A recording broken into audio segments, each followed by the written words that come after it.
Iron is one of the most critical nutrients for any animal, but it's of particular importance to the newborn milk-fed calf. Why?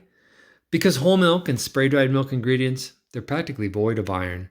So unless that milk is fortified with a water-dispersible iron source, unless that calf is getting an iron dextrin shot, then the calf must rely on its body reserves that it was born with. And those reserves, they're highly variable because the calf gets them from its umbilical cord blood. And the iron available in that cord, it's highly variable. So many calves are born anemic or marginally anemic, and they simply have to wait until starter grain intake ramps up because, of course, grain contains iron.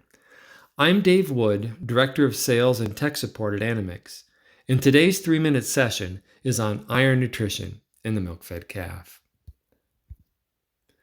A gallon of whole milk fails to meet the calf's trace mineral requirements. This is data from NRC and from USDA SR21, which is used to design our school lunch programs in the US. And you can see that the iron content as measured in milk, a gallon of milk contains less than 3% of the calf's National Research Council recommended minimum requirement of iron, which is around 45 milligrams. And iron, you can see, is just one of many trace minerals that are deficient in milk. So this leaves the calf relying on fetal reserves. And an anemic calf is a calf with blood hemoglobin at less than 7 grams per 100 mils of blood. A marginally anemic calf has between 7 and 7.9 grams of iron in 100 mils.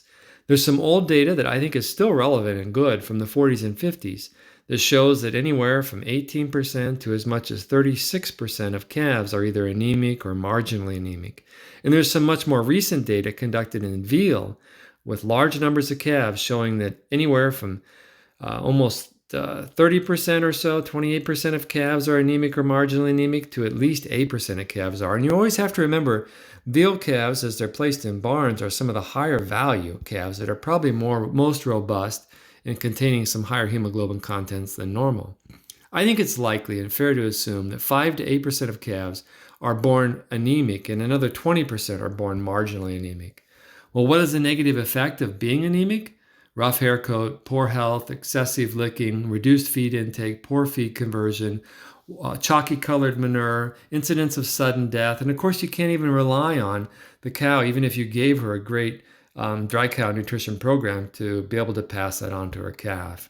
And here's a study showing 50 milligrams versus 10 milligrams in data that iron deficient data is going to result in poor average daily gain, poor feed conversion, increased incidence of infection, particularly pneumonia, increased antibiotic treatments, and reduced immune function. Getting proper iron nutrition is critical for the